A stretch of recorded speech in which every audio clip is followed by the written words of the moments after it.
Greetings and welcome back to room 303 in our Talks with Walt as we now move through the deathbed edition of Whitman's Leaves of Grass. We are starting from Paumanok, section number 8 out of 19 sections. Section 8 and Section 9, put this in your notes right away. Section 8 and Section 9 will go together. We're going to see this as well in Song of Myself, that often when you have a Song of the Open Road, that sometimes you're going to have these poems that are literally, they just kind of stand alone. And then you're going to have others that are broken up with the numbering, like 8 and 9 of starting from Paumanok, but they really do clearly go together. Now, the assumption, I've already been kind of gesturing at this. The assumption is that you've been following our stuff from the very beginning at learnstrong.net. Down that left-hand side, find that link that says Talks with Walt. My hope is that you've worked with us all the way through the 24 poems of inscriptions, and then you've worked through the previous 7 poems, sections starting from Paumanok. For sure the introductory stuff, because I don't go over that, guys, at the beginning of every one of these lectures.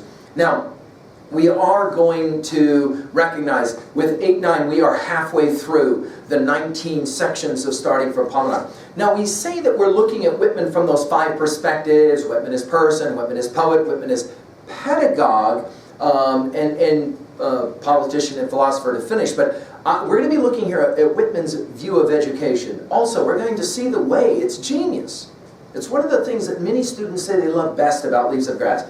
The way in which Whitman can create this tone of voice that literally reaches out and grabs you and invites you into the text. There are a few poets who have the ability to kind of play this game the way Whitman does. Now, let's go ahead. We'll look at passage 8 together and just enjoy the way he plays that game. Passage 8. What are you doing, young man? Are you so earnest, so given up to literature, science, art, amores? These ostensible realities, politics, points, your ambition or business, whatever it may be. It is well, against such I say not a word, I am their poet also, but behold, such swiftly subside, burnt up for religion's sake. For not all matter is fuel to heat, impalpable flame, the essential life of the earth, any more than such are to religion. Now I want to point out right away, and I hope again that you're looking physically at your very copy, and notice the ways in which it to be. Whitman plays around with syntax to do weird stuff. For example, he'll put a question mark in the middle of what ostensibly is more, there's more questions coming. The wording here is as well at times kind of a little bit different. We're going to call it informal. It's a very informal kind of language. Notice he begins first of all with the question of all questions. If the question of all questions are, who are you and what are you doing, then here it comes. Notice he begins with young man. But I don't want our female readers to feel like somehow they're being ostracized here. What he means, of course, when he uses this term young man, is to take us back to Plato's Republic, Book 7, and the cave allegory. You'll remember that, of course, down into the darkness of the cave goes the teacher, the pedagogue, the emancipator, the one who is going to help to educate. And what is it that he does? He will turn the student around, show the student the fire that's sitting behind the captured cave dwellers who are looking at shadows on a wall thinking they're real. And of course, the question here will be, what are you doing? Now that is a legitimate question. What are you doing as a young person, as a seeker of knowledge? And then notice the next, we have 4 of these questions, right? The next one, are you so earnest, so given up to, and then he gives 4 of these. The last one is the most intriguing. To literature, we get that one right as a discipline. Science, we understand that one. Art, that sounds a lot like literature, but maybe that's going to be more inclusive, music and the like. But then the last one is the amores. Now, of course, he uses this phrase, which means that which you're passionate about, that which you seek. In other words, what is it that you most care about? And put it in your notes at 3A already. This is Thoreau's quest of Walden. I went to the woods because I wish to live deliberately to front only the essential facts. In other words, this is really Whitman's project now in this poem. What do you most need? What are you giving so much of your time to, so earnestly giving your time to? And notice, he's not going to necessarily condemn these things, literature, science, art, amores. He calls them, though, these ostensible realities. Shadows on a wall, ostensible. They seem real, but they're not necessarily real. Again, go back to our lecture at learnstrong.net on Plato, or back to our Eidolons lecture in the inscriptions chapter where we talked a little about this. It's not that we're saying that the stuff of the first box in Plato's dualism theory of the forms, it's not that that stuff isn't real, that it doesn't exist. It's just that it's not for Plato real, right? In other words, there's something transcendent to it, so he calls them ostensive realities, and then he goes to politics and then to points, as if by points here we mean the arguments that one can make. Your ambition, he continues this without actually making it a real sentence, your ambition or business, he will argue, whatever it may be. In other words, with these 4 questions, he asks a simple question: what are you doing that matters? What are you doing that's essential to your life? Have you given any thought to it? Now, to show that he's speaking directly but he doesn't want to harm, and this is of course the epistemological fallibilism as we talked about it. Notice we began with this, what are you doing? Later it will be in passage 9, what are you seeking? The fundamental question, of course, is really who are you, the ontological question. He says it is well, and he uses that dash, which of course reminds us of our Emily Dickinson study, right?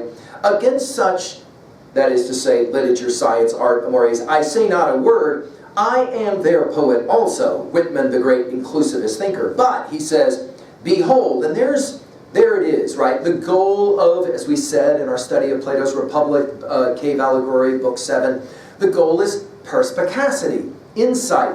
What can you see? Not outside, I can see you sitting there, but rather insight. We don't mean I'm rolling the eyes in the back of my head to see my brain. No, no. Insight. I have some understanding of what matters.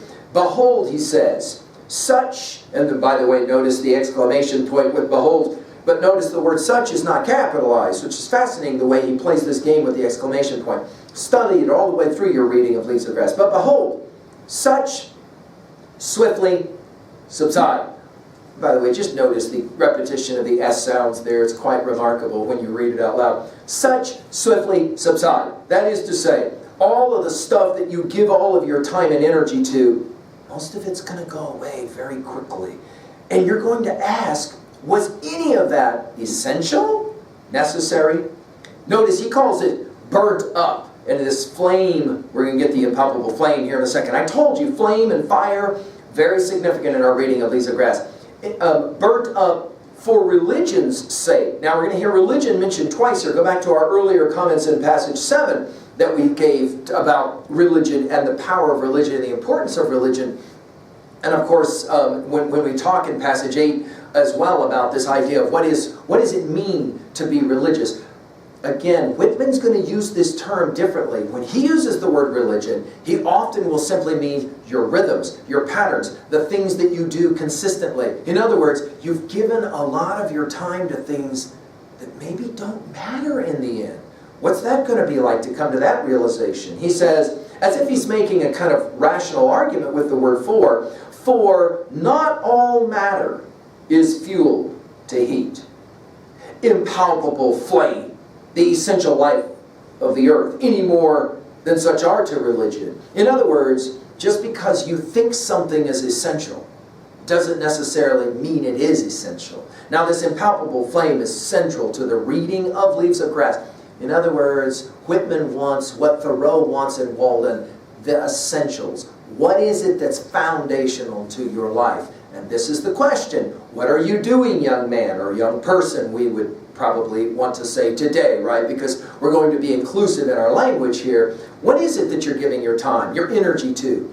Is it the essentials or the superfluous kind of silliness that is somehow taking up, well, T.S. Eliot says it best, right? And it's amazing to me how when I read a poem like this, I can't help but think of T.S. Eliot's Four Quartets. I mean, just look at Impalpable and then go back and look at the opening lines of Dry Salvages Part 1 with Impalpable and notice how it gets used there. But that idea of distracted from distraction by distraction, his line from Burnt Norton, which qualifies in some way the modern experience, and certainly Whitman was very tuned into this. So let's jump now quickly to 2A. Well, right, the things that actually matter, right, are essential things. They're not always the things that we often assume them to be. That is to say, ostensible realities. It's not, again, that they don't exist. It's just that they're not real. Like we've said about grades. The student that was caught cheating, and I asked, what are you doing? You don't understand. I got to get this grade. I've got to get this grade so I can remain valedictorian because, and I pointed out, yeah, but grades, we're not saying they don't exist. We're just saying they're not real. I mean, 5 seconds before you draw your last breath, are you actually going to care that you were the valedictorian in some academic institution? No. No, no, no, no, no. We know from our study of the Scrooge story, just to jump to 3A, the Dickens Christmas Carol Scrooge story, it isn't the fact he's a billionaire that matters the moment he looks and sees his tombstone. The only thing that matters at that point is, just give me one more day. Why? So he can find a way to do something essential. And what is that? That's the nature of this poem. Of course, ultimately, it is going to come down to the issues of what do you do repeatedly, what do you do religiously, that is to say, again and again and again. At 2B, again, the 4 questions here are remarkable. We're going to see something similar in Part 9 with 3 more of these questions. These rhetorical questions, I want you to point out how often this happens in Leaves of Grass. I want you to point out for yourself how interesting this works. And jumping now to 3A, obviously we've mentioned Plato's Republic and the cave allegory, but I'm more interested in Thoreau's Walden here, and the ways in which Whitman is a lot like Thoreau. He wants to get to the foundational. He says, Thoreau says, I want to get to the essentials. I want to know what really, really matters. And this is, of course, foundational to our reading of Leaves of Grass. And since we're there, we'll ask it for you at 3B. What are the essentials? Of course, we're familiar with Maslow's great hierarchy, right, of needs. But for you, what is foundational once those other things are obviously taken care of? I mean, we got to take care of the essentials, that are to say, the things that allow us physically to survive. But beyond that, I mean, obviously you got to have air. Obviously you got to have water. I mean, we get it. But beyond that, what are the spiritual, the metaphysical essentials that for you are necessary? I hope that our study of Leaves of Grass will be for you a way to discover that for yourself. He will continue. I hope you'll come back with passage 9. Thank you.